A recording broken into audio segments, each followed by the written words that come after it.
to cover the second topic, which is demand analysis in business economics. I'll add the description explanation link in the description followed by the index. Let's get started. Right. So the meaning of the demand is the quantity of product that an individual is willing to purchase at a specific point of time. So the factors which are involved in the demand is the willingness to purchase and the ability to pay.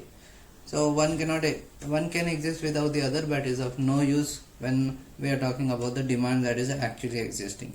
Now the types of demand is price demand. So we can say when the demand is getting affected because of price, it is price demand, and when the demand is getting affected because of the income, it is income demand. And when we have like cross demand, so cross demand means when the other products is affecting the demand of the current product that we are studying, okay, that we call as cross demand. So other products here is the substitute goods and the complement goods. So what is substitute goods? Now if we see an example of tea and coffee, okay, we can substitute tea with coffee, we can substitute coffee with tea, okay. So if the price of coffee is increasing and we cannot buy coffee, so instead of that we'll go to the tea. So that is the effect of coffee on tea.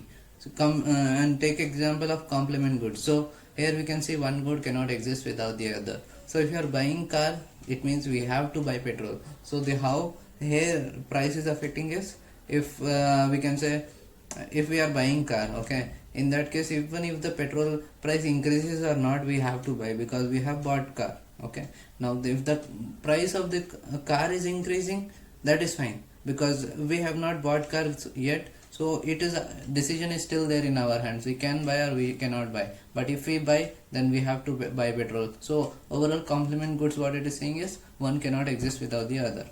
Now next, car was just an example. You can consider any vehicle.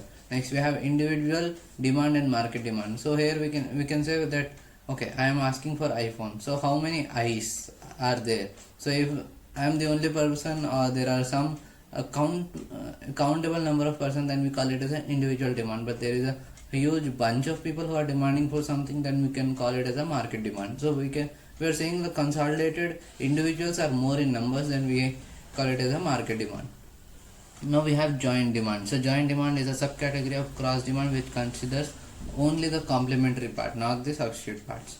In the composite demands, we can say if we buy a product, we can have that for multiple purposes. Like if we use sugar, we can eat directly, or we can use it in sweets or lunch or anything, okay. So if a product has multiple uses, we call it as a composite demand.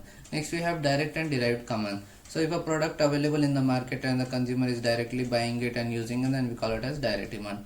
But if suppose there's a product in the market which can be utilized only okay, let's say a raw material is available in the market, so it cannot be directly consumed, but it will be consumed by some person who will again do some refacing thing, and then one more new phase of that product is available in the market. So derived product, for example, we can say if we are buying a petrol, my bad. So if we are buying a vehicle, that is the direct, but because we bought car and that's why I have to buy petrol, that is called a derived demand, okay. Next we have determinants of demand. So what are the factors which determines the individual's demand? First is the price, of course. Next is the price of related goods, okay. So as we have studied complementary and substitute goods, what are those? We have studied already. Next we have income of consumers. So coming to income of consumers, we have divided the goods into three categories. First is normal goods, so whose demand rises with the rise in income, example clothes, cars, mobiles. Next we have inferior goods, so whose demand falls with the rise of income, because if the income is rise means my dignity, my status, my level of my brand of products that I am going to buy is going to increase as well. So those kind of goods we call as the inferior goods. Next the luxurious goods, as the name is a self-explanatory thing, whose value is like very much high and can be afforded only by the rich strata of the society. Next we have taste and preferences of the consumers. So if the commodity which matches the taste and preferences, the demand will be increased, otherwise decrease. So that is how it is affecting. So so all these points are simply the determinants of like factors which determines the demand, okay. Next we have consumers expectation. So onion's price is going to increase in future, that's why I am going to buy it today itself, though I don't want to use it today, but because its price is going to increase, that expectation is leading an individual end user to go and buy. Next is the credit policy. So it's like how much money he can pay now or how much money he can pay later. So this is kind of a loan thing for a specific commodity. So based on that, again the demand will be changing. Next we have determinants of market demand.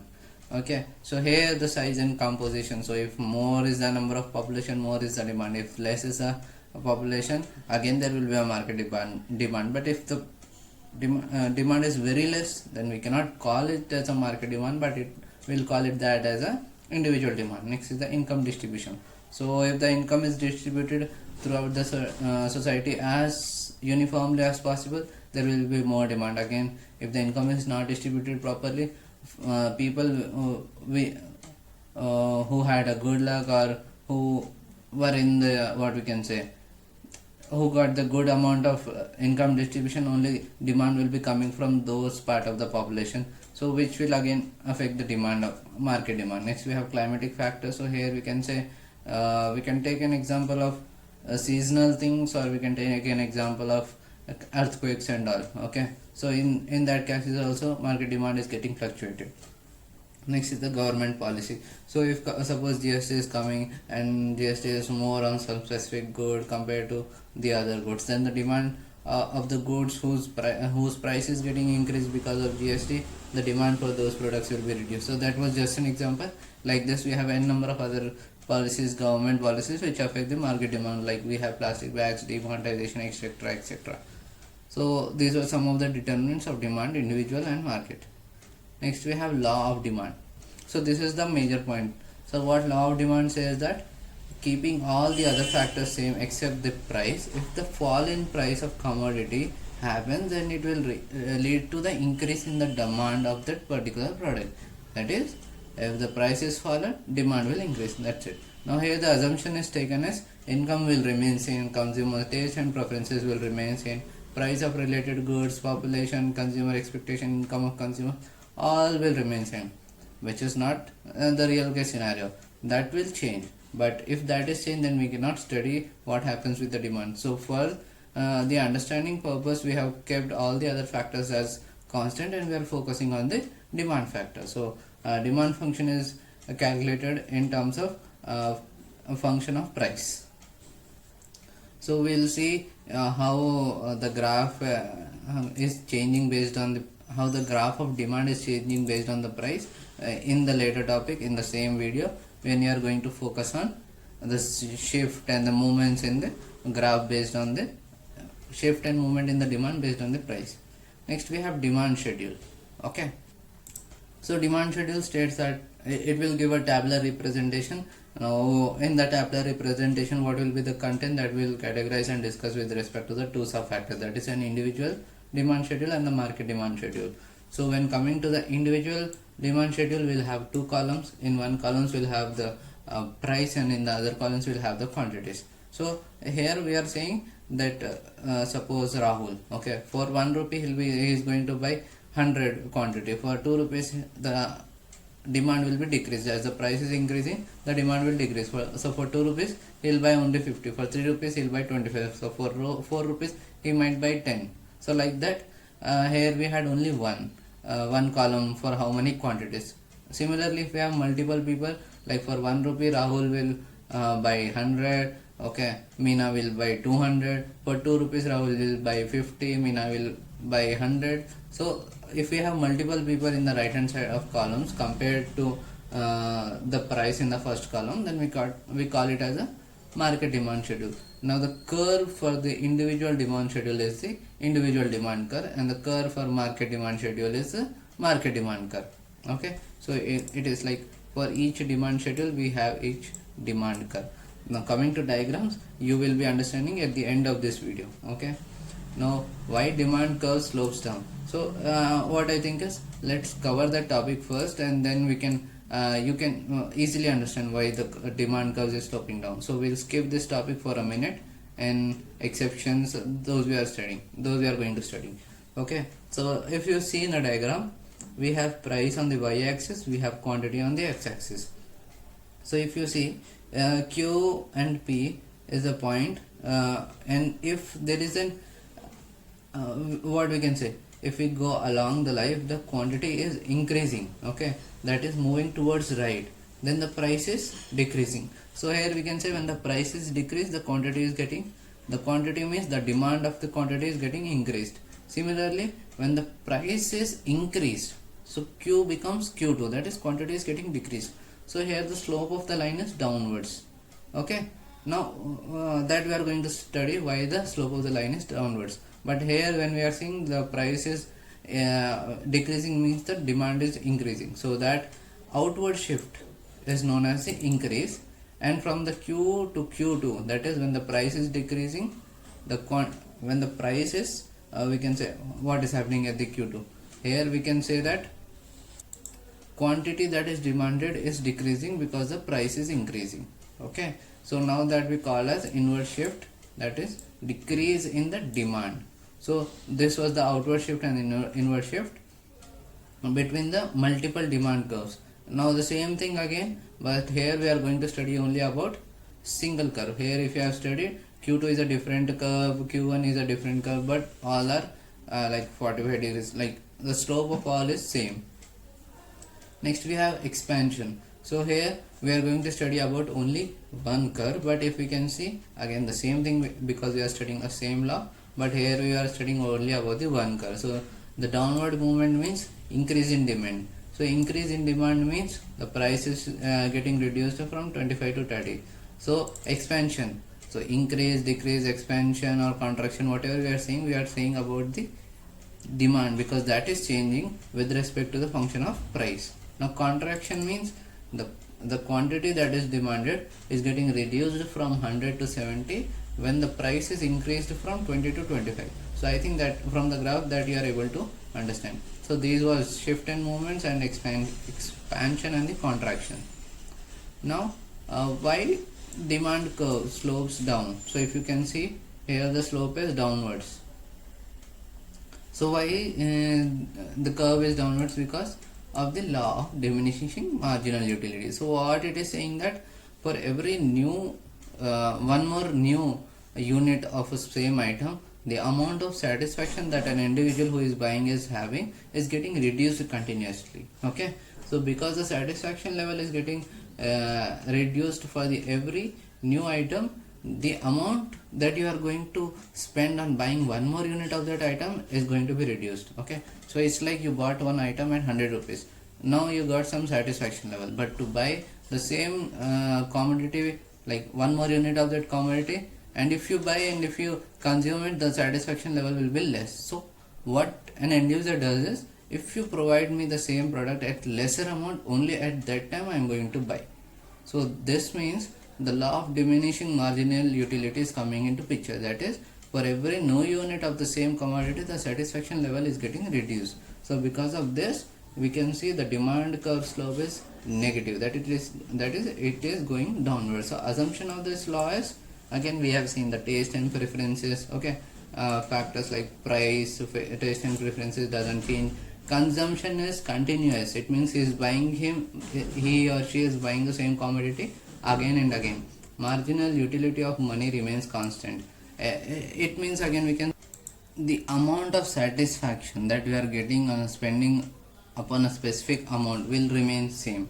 Okay, next we have we assume that consumer is rational and makes purchase to increase his utility. So here rational means he is not going to change his decision of buying a commodity, and he will be having an intention of increasing his utility. So there are a number of products which we don't buy for our utility, but for the sake of survival, but for the sake of cleanliness, but for the sake of some of the other factor, but not to continuously increase his satisfaction.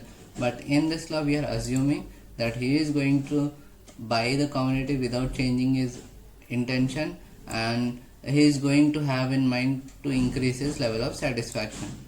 Okay, so yeah, so these were the factors which these were the assumptions that we are making in the law of diminishing marginal utility, which says with every new unit of a commodity, the amount of satisfaction that end user is having is getting reduced. Now exceptions of the law is income effect. So here we can see the increase in real income. So real income means if you thought of buying that the product is going to cost you 60 rupees, but you got it for 50 rupees. So with that 10 rupees you are going to buy one more or some more amount or unit of that commodity. So this is again exception to the law of diminishing, where it considers only the satisfaction, but here we saw that the real income got increased, that's why we are buying. Next is the substitution effect. So as we have assumed the consumer is rational and his taste and preference is not going to change, but substitution is effect is opposing that. Then we have change in the number of consumers. Okay, with the fall in prices, consumer increases.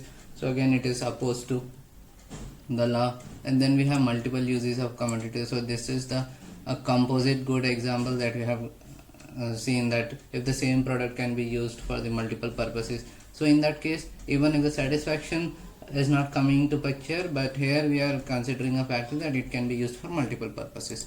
So that was some of the exceptions of law of diminishing marginal utility. Then we have some exceptions to law of demand. Okay, so law of demand, again a one liner is, as the price increases demand reduces, but it is against the given goods. So given goods means the inferior item. So here we cannot say that as price is as the we can say as the price increases demand decreases, correct, but and the opposite of that thing is as price is reduced demand is going to increase. But we cannot say for the given goods, because the poor, we can say some strata of the population, they cannot buy after certain threshold.